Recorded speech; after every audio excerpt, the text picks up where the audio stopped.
morning to you. Welcome to Asake Online. My name is Zenzele Ndebele and this is the Breakfast Club. We hope you are well and you are preparing for the end of year festivities or party wherever you are. Today we are bringing you this program from Ngwana, a plum tree, where there is a fundraising organized by BanabeNgwana Development Trust. This is quite a good initiative by the community, where annually they do a fundraising event and the fundraise for the projects that they are happening in the community. What is interesting about this model is that the BanabeNgwana Development Trust have branches in Zimbabwe, in South Africa and in the UK, and throughout the year they fundraise by subscription fees, doing fundraising events, and every year when they come home for Christmas they gather and do another fundraising activity. Monies that are raised from these projects are done or they're used in the community for projects like the clinic, the dam, as well as supporting the school. And one of the major projects that they're doing right now is building a clinic, the Ngwana Clinic, which has been going on for the last 9 years. They started this project in 2013 and is now nearing completion, and it is one of those interesting concepts where the communities actually take it upon themselves to bring community or to bring development in their communities. And one of those developments, one of those things that they saw as a challenge in their community was a clinic, and they're building a clinic. And today we will be talking to some of the coordinators for this project, so some of the community organizers, to hear from them what activities they are doing, what they are doing to fundraise, and what they hope to achieve with this fundraising. Let's hear from them. The project siqalise ngo-May 2013. Siqalisa nje vele njengokuba libona ukuthi kusese lesakhiwo lapho kwakungela lutho. Kwaba yithi nje saqalisa sibone ukuthi omama basithwele yibo babethwele nzima kakhulu ngoba behamba imango emide besiyalanda izibhedlela ngani. So sase siba lemizamo ke ukuthi hayi singakhulumisana lawe ofisini ngale lathi omama labana bahambele eduzane. Yikho isakhiwo lisibona senje. So seleminyaka phose eyi9 yebo project le. Yeah. Kuyini okulibambelele kakhulu? Okusibambelelayo imali. Imali thina njengezakamuzi lapha khona kwesiyabe sikufuna sizakamuzi kuba kulutshwana kudinge ukuthi siyenze imidlalo enjengayo namhlanje leyana yokuqokelela ukuze iproject iphumelele. So kuyini osekushoti akathese ngathi kona sekusilela ukuthi iclinic le ivulwe? Okusilela kakhulu singathi esakutshelwa yi-service provider yethu lucingo. Khona kweli kubonayo ukugcwela izigodo lokhuyana kufuneki. Funa njalo bafuna ukuthi baqhelise indawo leyana iye ngale. Njalo lani le plumbing material evelela ngapha ezindlini ecottageni siyanga ku-septic phansi ngale. Le penda njalo ezapenda iroof le. Lenye impende ependela impende esayidonethelayo i-organization leyana i-IOM. Onke roofing material sakuthola kulelo dona. Okunye nje singabantu esasizenzela njengoba kathesi uyibona icottage imi kanje. Sayiqalisela phansi izitina zingezethu konke nje njengokubona kumi ngokwethu ubhilida sebhadalwa yithi. Laphana njalo akumanga kuyahamba isamente esikhona endlini le. Into nje engani yasilelela lapha isitina, kodwa nxa ukhangelele uzathola kule nqumbanyana abayibuthelele ungangokuthi after i-festive season le abantu angaqalisa ubhilida ukusebenza. Njengosecretary ungathi kulula njani ukusebenza lesigaba ukwenza iproject enje so? Akululanga ngoba kwesinye isikhathi abanye babuya lenkulumo zabe sithi manje mina ngiyakwenza njani, ngiyakwenzani khona ngale njengoba ngigugile ngizakufa ngelatshwanga. Abanye njalo ebuye umuntu wangikhona nxa kuthiwe yi3 hours yena ebuye ezibuyele ezosebenza only 30 minutes yiko kunye okuwenza ukuthi khona kungaza umsebenzi wezandla ungazabhutsha kakhulu. Ukhuluma ngezimali lapha liyachaya izimali ziyadonethwa and entweni ze-community phela imali iyahlupha. Likwenza njani ukuthi libone ukuthi abantu bathabile ukuthi hayi imali ihamba lapho kumele ihambe khona? Okunye ngokubiza imihlangano njengoba benje siyebabonisa ukuthi hayi khangelani lapha sekumi kanje kanje. Then ke ababonayo ababefikile emhlanganweni yibo abasebesiba lothando. Maybe mhlawumbe ngabantu abakhulile akula muntu osebenzayo esilaye lapha ekhaya. Ikhona yathumela ilizwe ebantwaneni kubuya izimali zingabuya mhlaloko lathi seqalisa ukuthi siqhubeke ngani ngohambo lwethu ngoba yinto njalo yenza ukuthi khona kuze kube kudonsa isikhathi eside. Community lapha kulabantu abamabandla atshiyeneyo. Indaba zepolitics lezi baphatha njani kuma project anje? Khona kuyana impela yinto eqhakathekileyo leyana esavela sathi khona thina vele asifuni ukuthi noma kuthiwe umuntu lo msebenzi wakhe kumbe njani abuye azokwenzela khona la uMP wethu wena lo eBulilima West naye nomhlangano wakhe vele uwenzela phandle leya ngoba phakathi lapha asifuni ukuthi kwenzakala kanjalo ngoba kusaza kwakhona kuyagcina abanye abebandla lenye isonto ngizama ukubuya khona pha ukuthi bayagcina besithi thina sisebenza ngale ngoba ngokwalabantu.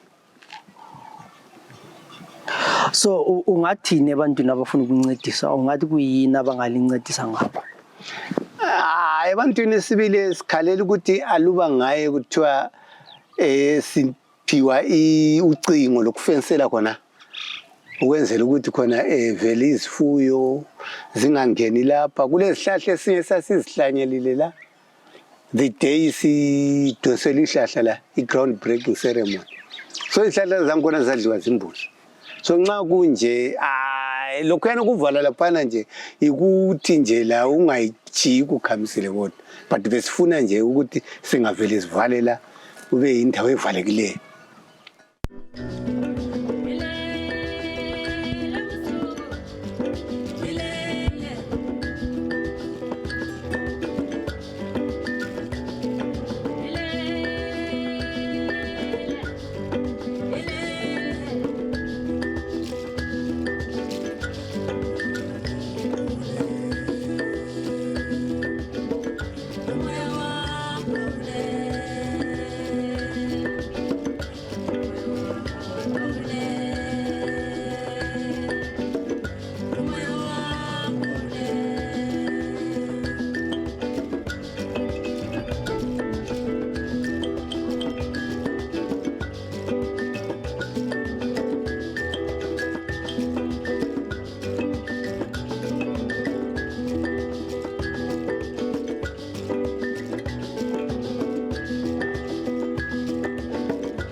Namhlanje singathi annual event uhlelo esilubamba iminyaka yonke since 1998.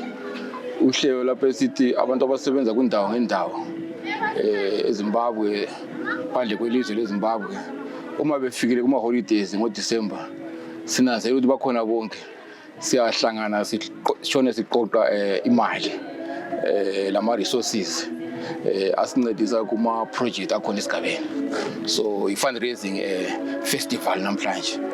So ukhuluma ama projects asesigabeni, ungasitshela ukuthi iwaphi ama project elilawo lapha esigabeni? Maningi BanabeNgwana. Wakhathesi project emqoka sibile eyiyo esichise kakhulu ngayo nge-health, isakhiwo se-clinic. Sile clinic project eyakhiwa lapha phandle kwesikolo khona lapha. Isiku-stage sokuthi umuntu ngayaphela, ayikaphele. Kade sifaka ama-ceiling, sifaka izivalo. I-project esiyiclassify ngaphansi kwe-health. Sile project yamanzi, water harvesting, idamu. Sile damu lethu esigabeni khona BanabeNgwana dam. Idamu lelana seligqibelekile. Alisabamba amanzi ngendlela ufuna ukuthi ngaliyabamba, lidabukile liyavuza. I-project lawa ekhona ehlelweni lethu. Idamu lelana sifala ucingo kona lo nyaka ka-2022. I think it's about 10 rolls of barbed wire. Sibiyile. Kodwa uyiko esifisa ukuthi sikwenze iku ligubha. Kwenza libamba amanzi amanene. Siphinde simende lapho elivuza khona. I-project yamanzi leyana. Sile sikolo sona lesi esikhiso khona lapho i-primary school yethu under education. Ngenye ama project esisebenza sikhangele ukuthi ama resources esiwatholayo sincedise esikolweni khona lapha. Esikolweni sincedisa into eziningi. Kuba lama prize giving days, bancedisa ngama donations, ama prizes kulezi zakhiwo, siyamenda ama bench, painting. Silandela nje uhlelo lwesikolo ukuthi bashoda ngani ngesinye lesinye isikhathi. Sile welfare siwabiza sithi ngama pillars. So sile welfare pillar lapho esincedisa khona izintandane ezikhona esigabeni. Sikhokhelwa ngabantu abakhona ku village ukuthi kuyini okusilelayo, iziphi izintandane ezisilelayo, silabo gogo, silabo mkhulu. Sasibancedisa sibanika ama food hampers, sibanika ama parcels agoqela izigogo lani. Ngokunye ke ngapha zoma project esikubamba yona lokho. So singakhayela like ama event ona la njenganamuhla iminyaka yonke la kwenza. Yes. Kuba yi success okunganani ukuthi sibili into lingahlanganisa imali engafika somewhere. Jo sengisho ukuthi since 1998 sisiba lama fundraising events ngoDecember. Kuya kuloku kukhula. Lapho esaqasa khona, lapho esikhona namhlanje ngicabanga ukuthi akufani. Izolo besithola okuncane. Kodwa kusiba affected futhi ngomumo omnotho elizweni. Lokunika kwabantu kuyachiyana ngeminyaka ukuthi umnotho unjani. Kodwa ngicabanga ukuthi siyazuza. Ikakhulu imali ezingela ama losses efana ukuthi wonke umuntu ongenayo lapha kule imali ayikhokha egedi lapha. Imali yana vele ngokwayo ihlibe yiprofit. Imali ma 20 rand uma bengena ngawo nje akasela ndleko. Silokudla okuthengiswayo khona ke siyabe sikuthole futhi ngama donations abantu behlanganisa imali zabo bethenga ama rice lenyama sibe sikuthengisa khona lapha. Ngenxa ukuthi ngoDecember isikhathi sokupha abantu bajabulile balemuli zabo bayakuthenga. Awukwazi kube lokudla kusala khona lapha. Kodwa ke asiyomali engaphatha ama project esilawo. Siyawasikanga ukuthi iday engayengezelela izikhwama ezikhona ezama project lawo. So ngathi siyazuza. Akweneli kodwa. Umuntu debe imember lapha uyabhadala i-joining fee kule monthly fee kwamba njani? Definitely. I-BBDT BanabeNgwana Development Trust ngokusungulwa kwayo wonke umuntu free ukuthi abe member. Sile members fee owakhathesi i-100 rand. Uyakhipha i-100 rand yakho bese siba yimember. Bese siba lama-monthly subscriptions. Ngenyanga sikhipha ama-20 rand, which is 240 ngomnyaka. Silama branches, sithi ngama-chapters. Sile PPDT ekhona apha ekhaya. Kuyachiyana ukuthi ama-subscription aba yimalini ngomnotho walapho abasebenzela khona. So sile chapter ese-South Africa, ile membership fee, ile subscription fee yayo. Sile chapter ese-UK, laba le ndlela aba-manager i-membership yawo. Kodwa-ke sonke sibelonga under one structure ese-PPDT. Siyawa silama-coordinators. Silomuntu osekhaya kona lapha, silomuntu ose-South Africa, silomuntu ose-UK, sibumba i-coordinating committee. Sicoordinate inhlelo esekhaya kona lapha eNgwana, sicoordinate inhlelo ese-South Africa, sicoordinate inhlelo ese-UK, lama-members ethu. So when ungathi maybe for inzalo yeNgwana abangasoma members labanye nje abafuna ukuncedisa, kuyini elingathi lina ekuthina lokhu yikesifuna ukuncediswa ngakho? Oqala nje ngathi njengoba sithi PPDT kahle kahle is open to yonke inzalo yeNgwana. Kodwa abakafiki bonke. Abanye abakangeni ngezizathu ezishiyeneyo. So sikhala kakhulu ngemembership ngoba siyakholelwa ukuthi kona uma sindawonye singenza ngcono. So okhathesi njengoba sembali ama-project wona lawo esilawo awe health, iklinika yethu, idamu, lesikolo. Sifisa ukuthi iklinika le iphele isebenze. Ibe iproject enkulu kakhulu, isitathela iminyaka ingakapheli. Isenza abantu ngani sebevilapha ngoba babone isuccess yayo, babone umphumela wemisebenzi yawo. So isikhalo sethu ukuthi ingaphela ingxenye isebenze part of it. Sile damu lethu. Idamu leli lingasebenza libamba amazene leyo, lingavusa amanye ama-project angayenza inzuzo ku-community. Ngoba singaba lamanzi, abantu bakona lindawo bagqile kakhulu ekufuyeni inkomo. Umuyelo nguyumuzi ule nkomo, inkomo zinatha kona phana edamu. So siyafisa ukuthi sithole uncedo lokuqedisa iklinika le 1. Siyafisa ukuthi alibone siyathola uncedo edamu. Like I'm saying, kona lunyaka ifocus yethu sithi thina 2022 siyasuka eklinika, focus yethu unyaka ozayo sifuna ukuyedamu. Idamu lifuna ukugujwa. Is a big project nale ukuphi idamu, so into engafuna imali ezincane sivile.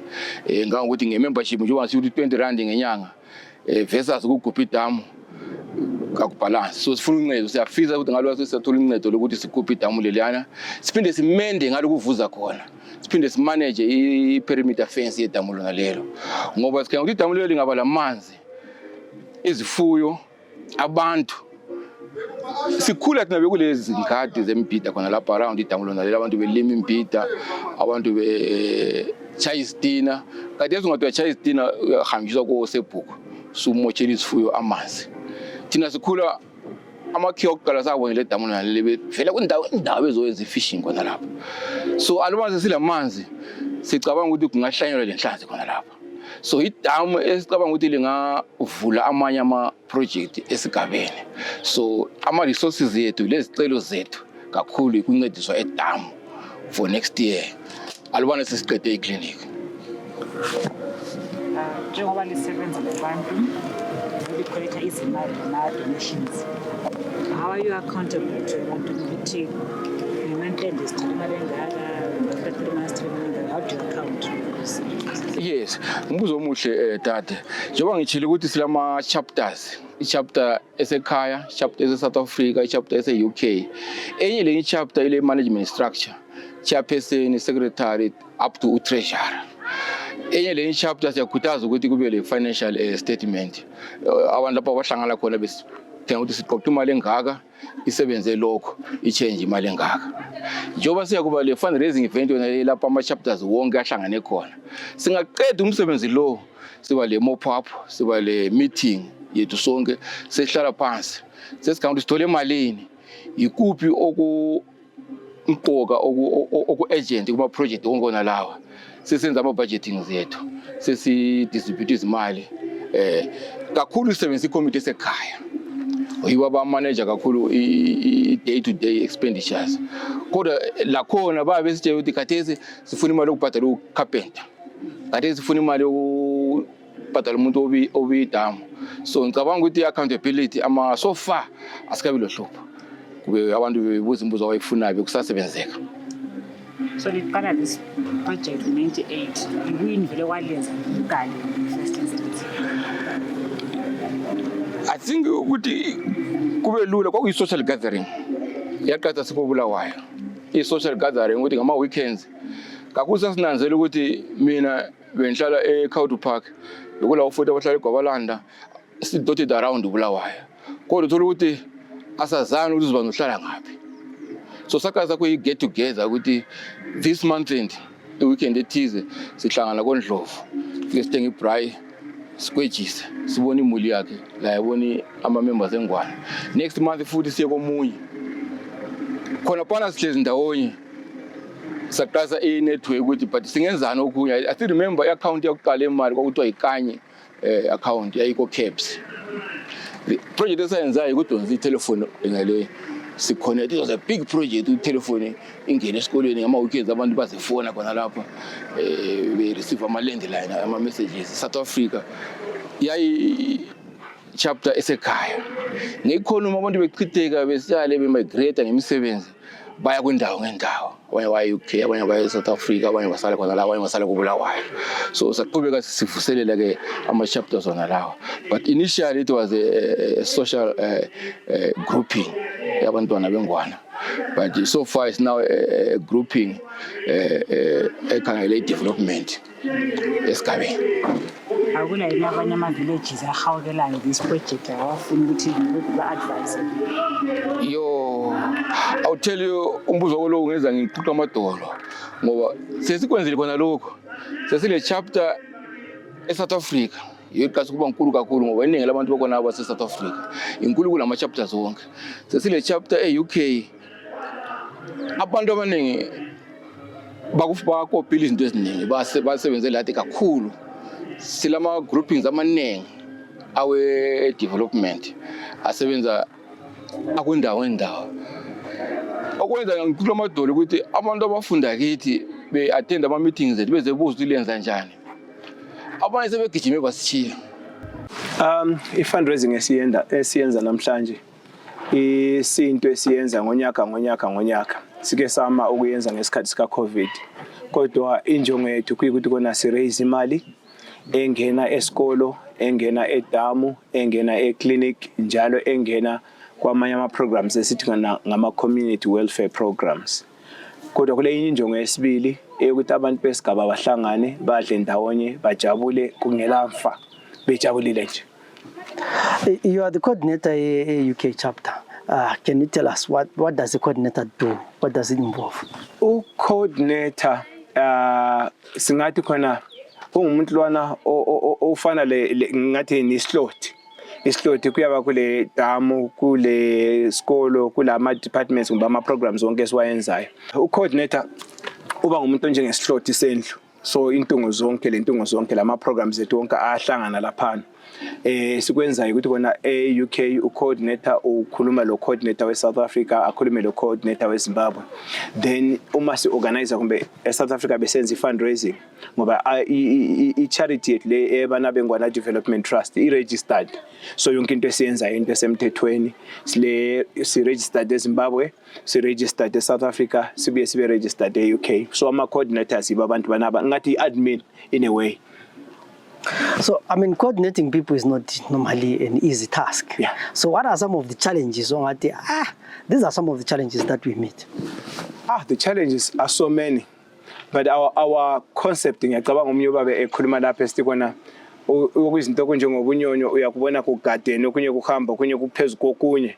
Lokho akufuni ukuthi kona kudonse inxa kudonsa ilokuzeni kuthola ikheji kuhamba kukonke kudonsa kuncedisana. So coordinate abantu kunzima in the sense that abanye one abayiboni into velo zama ukuthi uyilethe esigabeni.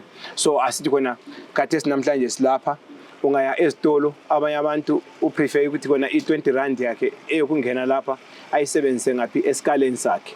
So khona kuyana siyaba sikuhlonipha futhi ngoba awufuzanga ubasole. Kodwa kwesinye isikhathi futhi kuba yikuphikisana nje ukuthi kona abanye babe ngaboni ukuthi kona idamu ungakhangela inkomo zabantu ziyabharela edamu kodwa khona umuntu ongaboni inidi yokuthi kona kufaka ucingo ukuze inkomo zingabhareli. So I would say the biggest challenge is to sell your vision ebantwini ukuthi bazwisise nje ukuthi kona injongo le ingane abanye babona ngani uyazibonakalisa futhi kuyenzakala asitsho ukuthi kona ngabantu bengwana kuphela sitsho nje the world over ungazi uye kwisiphi isigaba kulabantu aba pro development hands on bazakuzwa masinyazane bashukume banjani bagijime baye khona kodwa khona abanye abantu abathi kona kathi wayisisenza zenezi zinto singamelelanga kumbe uhulumende kumbe singamelelanga amadona abantu bahlabe account amadona iwayenza labo businessmen hayi omunye nomunye umuntu akukho umuntu omncane uba le contribution. Yeah, you mentioned amadona, you mentioned government. How do you handle these things? Because in a community, kusuka kube le politics futhi. Kuba le politics kodwa mina I want to say ukuthi kona good leadership at times is about actually engaging with the people that you disagree with. That's really, really good leadership. Ukuthi kona enalwana umuntu othi kona hayi asifuni lokho kumbe othi kona lokho singakwenzi kumbe singainvolve laba abantu. Then we announce ukuthi iklinika nxa ugula ayela ukuthi kona umuntu omhlophe kumbe omnyama kumbe omude kumbe omfishane. Iklinika ngeke ukuthi kona abantu bayelatshwe. Mina nginje angikho lapha ngile insurance yami umsebenzi wami uvele uma ngagula lapha amsho engcenye kungabuya especially lokho zen ambulance izongithatha lapha ngiye medical lokho zen insurance yami kodwa having said that akula umuntu ongasosihlobo sami la uma ungasuka eCouncil usiyafika kumanzi amnyama usuke engcenye ngithe changwa uzuyefika kwaTokwana uzathola ukuthi khona kulo malumami kulo anti wami abanye abahlobana even ka5 so izinto lezi kwesinye isikhathi sizenzele ukuthi khona ngibonge ngoba iclass leyana eka grade 1 ngafunda khona so if anything my view and light into the world came from here so lapha ikubuya abantu bezobonga ukuthi khona lina abantu langikholisa engakucontribute kumbe engakwenika bheki lokho. Yeah, you mentioned clinic several times, and the clinic I know is one of the projects that you've been in the forefront. What would you say is the progress so far?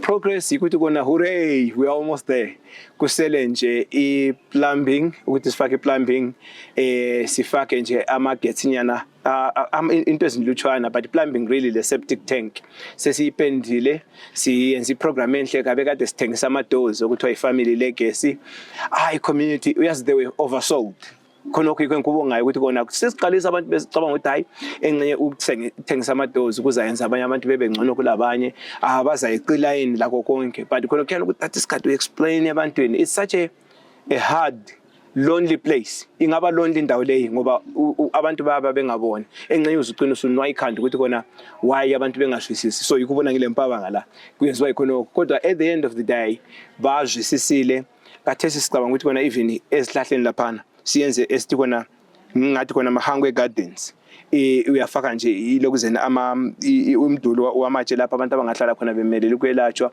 even ama corridors amanye khona phane clinic amanye bafuna ukuthenga ngemali whatever they can contribute so uyabona ukuthi kona I think the challenge is always selling your idea and your vision and also engaging with those that don't agree with you ngoba impilo vele njalo akufuzanga imagine abantu bonke ngabagqoka njengami begqoka iyembe eblue umhlaba nga umubi kodwa ngenxa ukuthi kona sonke siyehlukene khonoko kuyasinceda kwesinye isikhathi. I liked the innovative idea about the isivalo ama-legacies. Maybe explain further. What is the idea behind? The idea ukuthi kona sihleze endaweni le engwana kuthiwa ngwana actually indawo le like right now siku period yokuthi kona abantu bathi indawo le kwaba lempi ingwana kwaba lempi but nxa sesibabuza ukuthi impi yakho kwakusilwa abantu bani mina ngiyazi impi enkululeko yamagerilla lapha emgodini sibe sesithola ukuthi kona no abadala labo they are conflicting abanye bathi hayi ingwana kwakuchiwe ingwe encane eyatholakala abantwana bakhona babonakala lapha unina kodwa kabambonanga and the issue engwe seems to hold water so idea ama legacy amadoors lana ukuthi kona imbali yethu kayikho so we are going further kathesi sithi kona imbali yethu cultural center lapha ifamily emahangwe ifamily edidi ifamily elemu wonke ama families alapha abantu kababhale imbali yawo so we've challenged abantu bayenze research ngawo le family tree sifake lapha i-library yethu lay yebo kayibe lo Shakespeare yebo kayibe lo Chinua Achebe but yes kayibe lo bani kayibe lo umuntu owalapha ulokuzeni uMatiwaza uthi size sibekwazi ukuthi uMatiwaza lo kade ngubani wavela ngaphi wayenzani role ayichayo lapha influence yakhe lakho khona kuza kukhula kusenza abantwana bethu believe ukuthi kona yebo uBarack Obama engazalwa khona lapha eNgwana ubani bani engazalwa khona lapha. We are even going further siyenza into ukuthi khona e-library yethu sizafaka ama-pictures abantwana beNgwana who have done amazing things. Silabantu abangama-kennel ku-army, silabantu abangama-journalist, abanye barana ama-media companies, silabantu abangama-consultants, odokotela, silabantu abangama-musicians. Imagine ungena eklasini ubone ukuthi khona abantu bonke laba engibabonayo lapha lokuzeni e-classroom leyo ngabafowethu, abanye bakhona ngomalume, abanye bakhona ngo-aunt. You would really feel good. We are challenged. So maybe our last question will be, if there's someone who's willing to help or they want to help, what is the need right now? The need, Katesi, I would say, actually going back to 3 projects. If funding it, lokwenza kwethu kuhlala kuthiwa khona sihlala silama ama-bowls kumbe amabhakede angu 4. I-clinic sesiku plumbing le septic tank. Kodwa siyananzela ukuthi kona asikatholi even ama-chamber nala elokuzeni ama-toilets, izivalo zena siyana ziyashoda ngoba sathi siyenze idea yezivalo zama-families. Abantu were not so keen ukuthi kona isivalo sefamily yabo sibe yi-toilet ngoba then ibizo lefamily yabo lizabizwa nge-toilet. Kodwa on the other hand abanye bethu sithe kona kungafika ku-point yokuthi kona asikatholi imali yakhona sizafaka ibizo lami libe yi-toilet, it doesn't change me. Actually i-toilet might not even be metaphorically ayikho bad idea ngoba kunye kulungisayo lakho okunceda ilokuzeni impilo yomuntu. So into ze-plumbing, but edam lethu ngale sike sa raise imali sibe sayenza i-spillage way, but unfortunately nginabantu esasibayengejile abazange beyenze esasikucabangela abashka bachiya nje bengawuqeda ngomsebenzi wawo. So sibuyela khona 2023 to 2025 i-idea ukuthi bona si raise imali dam, mostly cement. Ama-cement esibili is going to be the king ngoba kufuze kuyakhiwe i-spillage way. Selingani liyadabuka yini imali engadabuka sike sazwa amanye amadamu esidabukile abantu sebehlupheka kakhulu izifuyo zabo. Maybe how easy is it to send money or resources from the UK? I know even in SA, it's easy to cross, but UK, how do you manage that? I think it's really just doing things through all the companies like Mukuru, if it's money. But also at times we send, people send trucks back to Zimbabwe. So we normally put in, as I speak right now, we managed to raise money to buy 3 hospital beds, really, really state of art, and they are on their way. So maybe within the next 3 weeks, we'll be getting them delivered here. And we're going to be working on a lot more. Fundraising sizama ukuthuthukisa indawo yethu njengeNgwana siBBDT sasesinxusa nje izakhamuzi labomakhelwane ukuze sifundraise siqedisele iclinic yethu sile program yeclinic sile damu lesikolo njalo siyasincedisa. Omama isikhathi esiningi yibo abakhona ekhaya lapha ababehamba besenza inhlelo. Omama besigaba bona bathatha njani ama-program lawo? Omama besigaba bakhuthele sibili. Siyazi ukuthi emakhaya singomama kulutshwana ukuthi sithole imali kodwa siyancedisa ngezandla ukuthwala imaterial sisakha iclinic eNgwana clinic. Lana lawo ma-5 randa esiwancedisayo singomama siBBDT i-Women's League. Singakhangela ukuthi uhlelo lolu luyenzakala minyaka yonke. Izakhamizi zona ziluthatha njani, baluthakazelela, babuya yini? Izakhamuzi ziyabuya. Ukuthi nje isikhathi esiningi siyenza ngoDisemba uhlelo lolu le-fundraising. Bese kubonakala ukuthi khona kuba lemisebenzi njalo eminingi esigabeni. Kuba lemisebenzi njengoba abantwana bebuya eGoli, abantwana kwesinye isikhathi baye befuna ukuba labazali, kulama problems amanye njengezimfa kuyabe kule imisebenzi ekhangelana ukuthi abantwana bayenze ngoDisemba. Lingathi lina mhlawumbe nxa kulomuntu ofuna ukuncedisa whether isigaba ikuphi elingathi khona yiko kuqakatheke kakhulu lapho libona ngani lifuna uncedo khona? Ukuncediswa siyakudinga sibili kakhulu okunye okumangalisayo. Silama challenges amaningi kakhulu, ikakhulu ezimalini. Kade lependa senje sikhangelela ukuthi iclinic sithole ipenda yethu ayenelanga, nesamende siyenze ema-cottage, siyashota kuma-cottage langale kuthiwa septic tank asilayo imaterial yakhona ikakhulu isamende. Eclinic asila fence yeclinic. Ifence asila fence yeclinic ngoba ifence esilayo laphana hayi waya nje lenkomo ziyazingenela ukuthi besicela ukuthi khona nxa kungabe singancedisa ngathola ifence efunekalayo eklema ezibhedlela zonke. It is quite interesting, quite encouraging that communities have realized that they cannot wait for government to bring these projects or for donors to come and bring some of these projects to them, and they've on their own organized themselves and do projects like building clinics, repairing their dams and supporting their school. They've done a lot of projects over the years, and this is quite encouraging. And of course, if the communities are united, there's a lot that they can do, there's a lot that they can achieve, and I hope what is happening in Ngwana can be a template and an example to other communities as well, that they can organize themselves and do activities in the communities that benefit them, that help the elderly that live in their communities, and hope to achieve a lot. And as a unity or as united communities, there's a lot that can be done, and I hope that the Ngwana people will be able to realize their dream of having a clinic that caters for their needs.